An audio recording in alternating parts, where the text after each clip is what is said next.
Au verset 24 du chapitre 9 de l'évangile de Jean, il est écrit: Les pharisiens appelèrent une seconde fois l'homme qui avait été aveugle et lui dirent: Donne gloire à Dieu, nous savons que cet homme est un pécheur. Il répondit: S'il est un pécheur, je ne sais.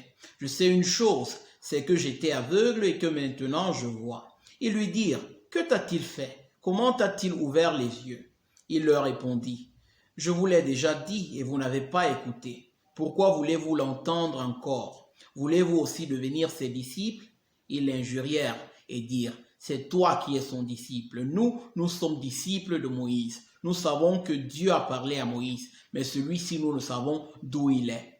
Encore une fois ici, les pharisiens s'entêtent à vouloir discréditer Jésus-Christ, à vouloir l'accuser devant le peuple, en insistant auprès de cet aveugle-né afin que celui-ci, en quelque sorte, s'oppose également à son bienfaiteur, s'oppose à Jésus-Christ, soit un témoin en quelque sorte à utiliser contre Jésus-Christ qui lui avait fait ce bien. Mais l'aveugle ne tombe pas dans leur piège. Il leur dit justement qu'il leur avait déjà dit comment est-ce qu'il avait recouvré la vue et que c'était à eux en quelque sorte, comme on appelle, de voir s'ils veulent suivre le Seigneur, s'ils veulent le reconnaître comme un envoyé de Dieu ou pas. Et donc, au point où justement, ces pharisiens, quand ils se sentent un peu, comme on appelle, un peu ridiculisés également par cet aveugle-né, l'insulte parce que justement,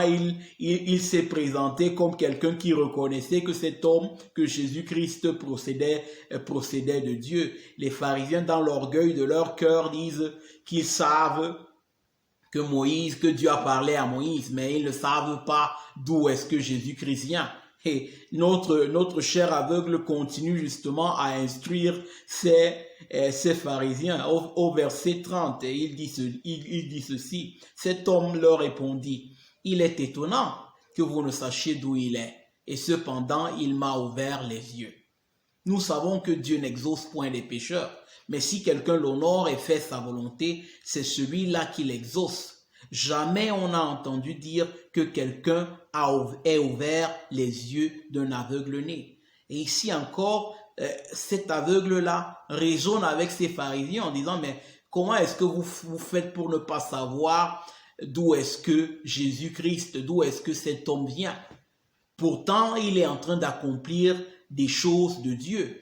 Et on reconnaît les messagers de Dieu par leurs œuvres. Comment est-ce que vous ne réussissez pas à reconnaître que l'œuvre qu'il a accomplie, c'est une œuvre extraordinaire, que seulement Dieu peut accomplir, seulement quelqu'un qui a été envoyé par Dieu peut accomplir. Donc voilà pourquoi il leur dit au verset 31, justement: nous savons que Dieu n'exauce point les pécheurs, mais si quelqu'un l'honore et fait sa volonté, c'est celui-là qui l'exauce. Encore ici, c'est un message également pour nous aujourd'hui. C'est clair que tous ceux qui marchent selon la volonté de Dieu, Dieu écoute leurs prières. Dieu les exauce parce qu'ils marchent de manière agréable à Dieu. Ils recherchent Dieu dans les termes selon lesquels le Seigneur veut être recherché. Et l'aveugle, justement, en quelque sorte, est ici en train d'instruire ces pharisiens qui étaient obstinés, qui étaient aveuglés, avaient un cœur,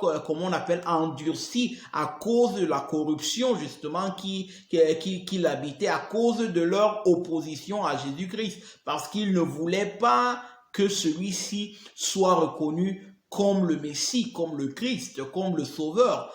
Lorsqu'ils voyaient Jésus à Christ attirer les foules, pour eux, c'était en quelque sorte un concurrent, quelqu'un qui en quelque sorte, diminuait leur pouvoir, le pouvoir qu'ils avaient sur le peuple jusqu'à ce moment-là.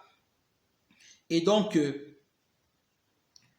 au verset justement 33, l'aveugle dit encore: si cet homme ne venait pas de Dieu, il ne pourrait rien faire. Si cet homme ne venait pas de Dieu, il ne pourrait rien faire. Il ne pourrait pas accomplir les miracles qu'il a accomplis.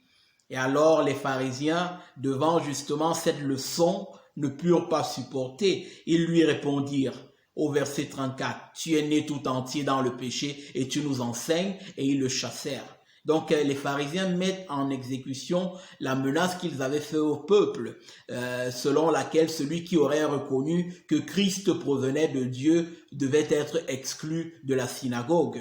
Et donc, à cause de l'orgueil de leur cœur, à cause de leur sens de justice, ils accusent l'aveugle d'être pécheur. Donc, en quelque sorte, parce qu'ils s'élevaient, parce qu'ils pensaient être les hommes les plus justes de la terre. Voilà pourquoi, justement, ils avaient comment on appelle, cette approche avec le peuple, parce qu'ils n'avaient pas compris les termes de la loi de Dieu. Ils comptaient sur leur propre justice pour arriver à Dieu, pour être agréable à Dieu, alors qu'ils ne comprenaient pas que la loi de Dieu avait été donnée pour révéler aux hommes qu'ils sont tous pécheurs et combien ils ont besoin de l'aide de Dieu, ils ont besoin de l'intervention de Dieu. Voilà pourquoi Jésus-Christ est venu mourir sur la croix, car personne ne pouvait accomplir la loi de Dieu de manière parfaite. Et celui qui n'accomplit pas la loi de Dieu de manière parfaite est coupable. Voilà pourquoi l'apôtre Paul dit que tous ont péché et sont privés de la gloire de Dieu. Et donc la loi de Dieu nous démontre que nous tous, nous sommes pécheurs et que nous avons besoin de l'intervention de Dieu. Et donc devant cette réponse de l'aveugle né, les pharisiens le chassent du temple. Au verset 35, Jésus apprit qu'il avait été chassé et l'ayant rencontré, il lui dit, « Crois-tu au Fils de Dieu ?» Et l'aveugle répondit, « Et qui est-il, Seigneur, afin que je croie en lui ?» « Tu l'as vu, lui dit Jésus, et celui qui te parle, c'est lui. » Et il dit, « Je crois, Seigneur. » Et il se prosterna devant lui. Puis Jésus dit, « Je suis venu dans ce monde pour un jugement, pour que ceux qui ne voient point voient, et que ceux qui voient deviennent aveugles. » Alors Jésus-Christ rencontre cet aveugle-là qui avait été disposé à se faire exclure de la synagogue parce qu'il avait reconnu en Jésus-Christ un messager de Dieu. Et Jésus-Christ encore va lui donner encore une grâce extraordinaire.